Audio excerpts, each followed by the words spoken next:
በአማራ ክልል በፋኖና በአገዛዙ ጦር መካከል የሚደረገው ውጊያ ቀጥሏል።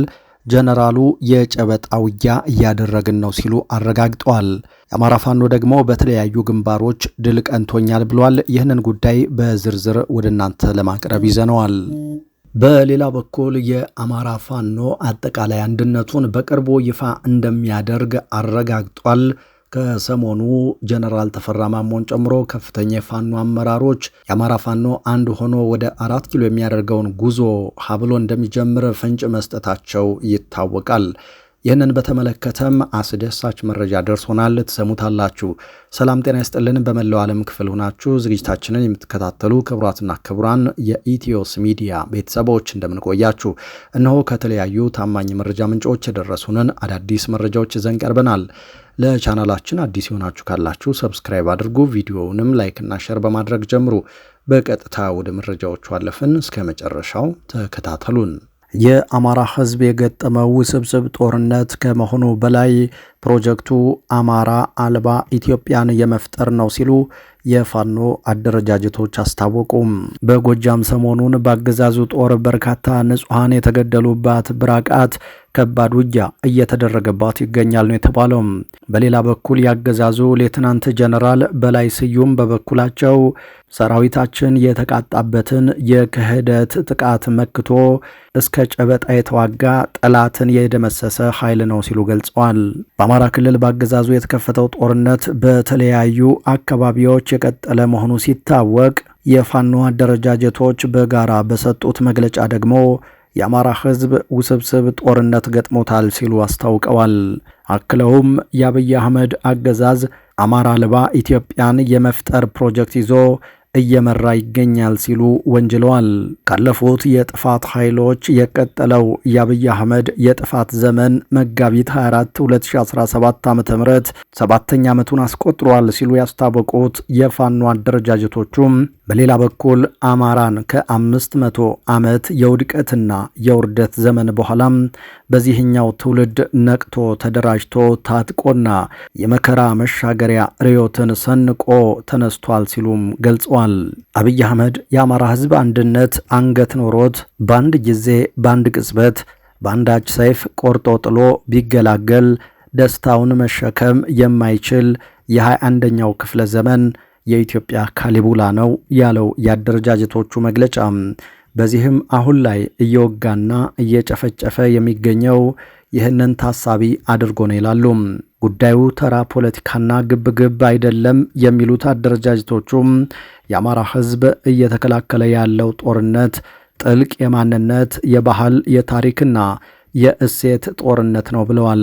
ከፖለቲካዊ ትግል አለፍ ያለ ውስብስብ ጦርነት ነው የሚሉት አደረጃጀቶቹም ጠላቶቻችን አማራ አልባ ኢትዮጵያን ሊፈጥሩ በራሳቸው ቃል እንደገቡ ሁሉ ተመሳሳይና አንድ መንፈስ የወለደው አብይ አህመድና ዘመኑ አማራ የሌለበት ኢትዮጵያን ሊፈጥሩ እየተጉ ይገኛሉ ብለዋል። የፋኖ ኃይሎቹም ይህ የጥፋት ፕሮጀክት መጋቢት 24 2017 ዓ.ም 7 ዓመት ሞልቶታል በማለትም ነው በመግለጫቸው የወነጀሉት።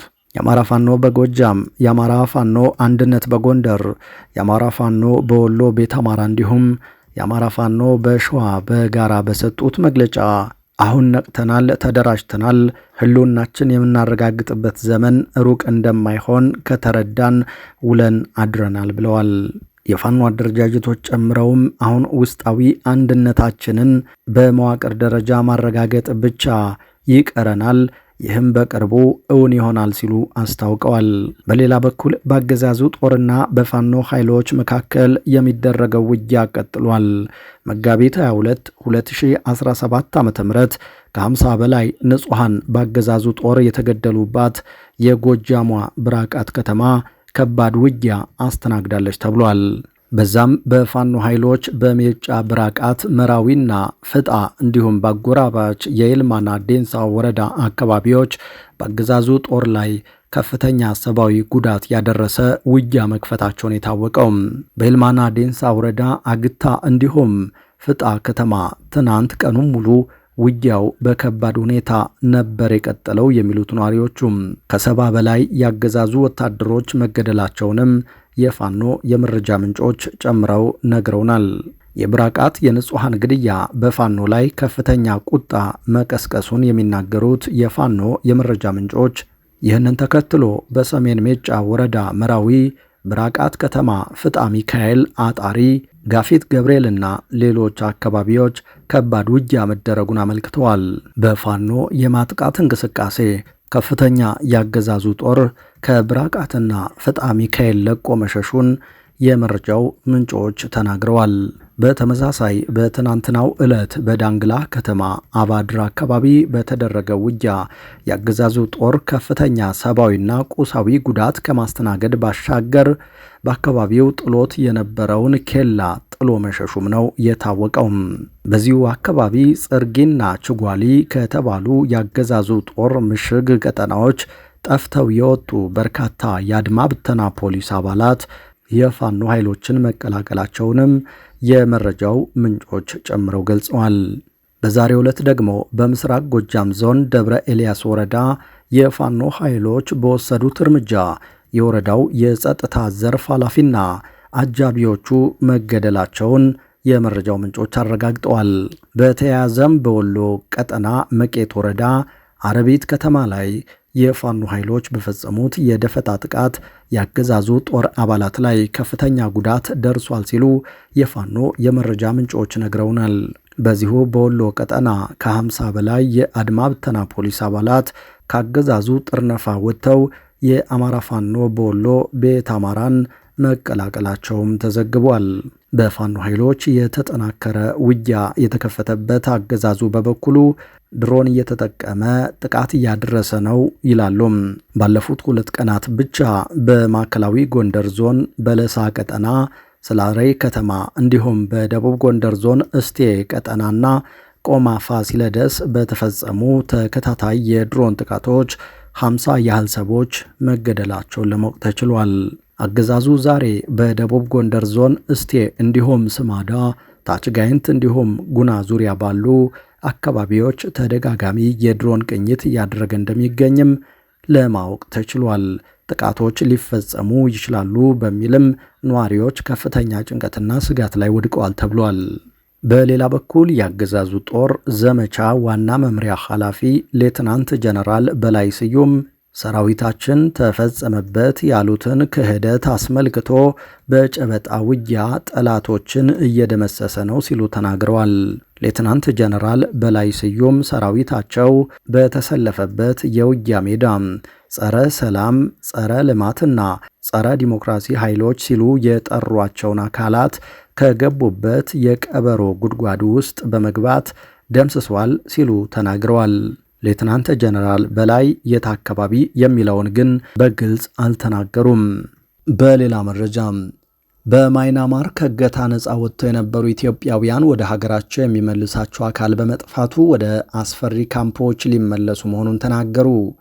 በማይናማር በእገታ ተይዘው ከባድ ስራ ካለ ክፍያ ሲሰሩ የነበሩ ኢትዮጵያውያን በአንድ የአካባቢው ጦር ኃይል ከሳምንታት በፊት ነፃ ቢወጡም ወደ ሀገራቸው የሚመልሳቸው አካል በመጥፋቱ ወደ አስፈሪ ካምፖች ሊመለሱ መሆኑን ተናግረዋል። ወደ ሀገራችን ለመውጣት ዛሬ ነገ እያልን ወደ አስፈሪው ካምፓኒ ተመለሱ ተባልም ብለው ለመሰረት ሚዲያ ቃላቸውን የሰጡት ኢትዮጵያውያኑ አብዛኞቹ ተዳክመው የሞት አፋፍ ላይ ጭምር ያሉ እንደሚገኙ ተናግረዋል። በማይናማር ተገደን የማጭበርበር ሥራ ላይ የነበርንና በሚሊተሪ ድጋፍ ነፃ የወጣን ከ730 በላይ የምንሆን ኢትዮጵያውያን በሁለት የሚሊተሪ ካምፖች ሆነን የሀገራችን ምላሽና የማጓጓዝ ሥራ ከተጠባበቅን 2ኛ ወራችን እያገባደድን እንገኛለን የሚሉት ዜጎች ይህም ከካምፓኒ ለመውጣት ሲጠየቁ ከነበረው $5000 ነፃ ያደረጋቸውና የኢትዮጵያ መንግስትም ፓርኮቹ ድረስ ገብቶ ዜጎቹን ለማውጣት ተፈጥሮበት የነበረውን ፈተና ያቀለለ ምቹ አጋጣሚ ነበር ይላሉ። እዚህ ካምፕ በቆየንበት የ2 ወር ጊዜ ውስጥ በየጊዜው ከኢትዮጵያ ውጭ ጉዳይ ሚኒስትርና የወላጆች ኮሚቴ ሂደቱ እየተሰራበት እንደሆነ በሚደርሱን መረጃዎች እየተጽናናን ቆይተናል።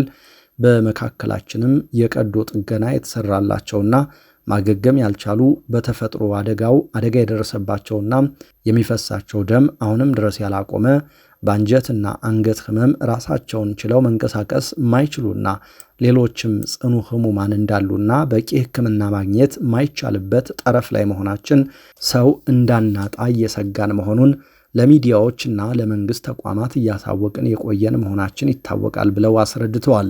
አክለውም ሚሊተሪው የያዘውን ምግብ ቢያቀርብም ከሃይማኖታችንና ከሀገራችን የአመጋገብ ባህል ጋር ፈጽሞ የማይሄድ የእስያ ምግብ በመሆኑ በውድ ዋጋ በሽያጭ የሚያቀርቧቸውን ምግቦች እየገዛን እንጠቀም ነበር። አሁን ግን ሁላችንም እጃችን ላይ የነበረን ገንዘብ ጨርሰን ምግብና መድኃኒት ምንገዛበት የሌለን በመሆኑ ለረሃብና ለጤና ችግር ተጋልጠናል ብለዋል። ይሄ ሁሉ ችግር ያልፋል ብለን በኢትዮጵያ መንግስትና ኤምባሲዎቹ እየተሰሩ ያሉና እኛን የመመለስ ስራ በተስፋ እየጠበቅን ባለንበት ወቅት ሁላችንንም ያስደነገጠና ተስፋችን የቀማን ችግር ተከስቷል በማለት ይቀጥላሉ። ይህም ከአረመኔያዊ አያያዝ አውጥቶ ካምፕ ውስጥ ያስገባን ሚሊተሪ የዕለት ምግብ የሚለውን እያቀረበ የሀገራችን ምላሽ እየተጠባበቀ የነበረ ቢሆንም ከኢትዮጵያ መንግስትና በኤምባሲዎቻችን በኩል እየተሰራ ያለው እኛን ወደ ሀገር የመመለስ ስራ እጅጉን የተጓተተ በመሆኑና ከ29 ሀገራት እኛ ብቻ በመቅረታችን ሚሊተሪው በኢትዮጵያ መንግስት ተስፋ ቆርጦ ወደ ካምፓኒዎች እንደሚመልሰን ሊጠይቀን ችሏል በማለት በሐዘን ያሉበትን ሁኔታ አስረድቷል። ይህም በብዙዎቻችን ላይ ትልቅ ሽብርና መደናገጥ የፈጠረ አደገኛ ክስተት ሆኖ ለጭንቀት የዳረገን ጉዳይ ነው። በመሆኑም ሚዲያዎች፣ የውጭ ጉዳይ ሚኒስትርና ኤምባሲዎች ለዚህ አደገኛ ሂደት ፈጣን ግብረ መልስ በመስጠት ወደ ሀገራችን መመለስ ካልቻሉ መቀልበስ የማንችለው የ735 ወጣት ሕይወት አደጋ ውስጥ እየገባ እንደሆነ ማሳወቅ እንፈልጋለን ብለዋል። የኢትዮጵያ መንግስት እኛን የመመለስ አቅም የለውም ወይ? መልሱ አዎ ከሆነ ተመልሰን እዛ ካምፓኒ ከምንገባ እዚሁ ራሳችንን እናጠፋለን።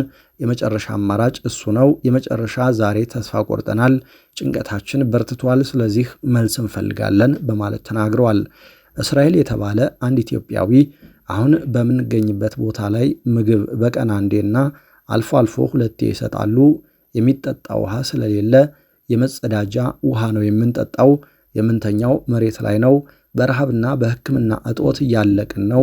እኛ ያለንበትን አካባቢ የሚያስተዳድረው ዲኬቢኤ ይባላል። አካባቢው ያልተረጋጋና ጦርነት ያለበት ነው። ስለዚህ ለእኛ ትልቅ ስጋት ፈጥሮብናል።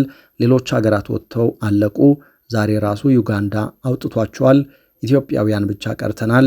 ሌሎች ሀገራትን ሊያወጡ ሲመጡ ስንጠይቃቸው የኢትዮጵያ መንግስት መልስ አይሰጥም ይሉናል በማለት በጭንቀት ተናግሯል።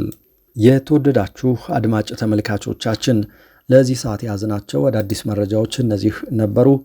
ነገ በተመሳሳይ ሰዓት እንጠብቃችኋለን። በያላችሁበት የዓለም ክፍል ሰላም ጊዜ ተመኘን።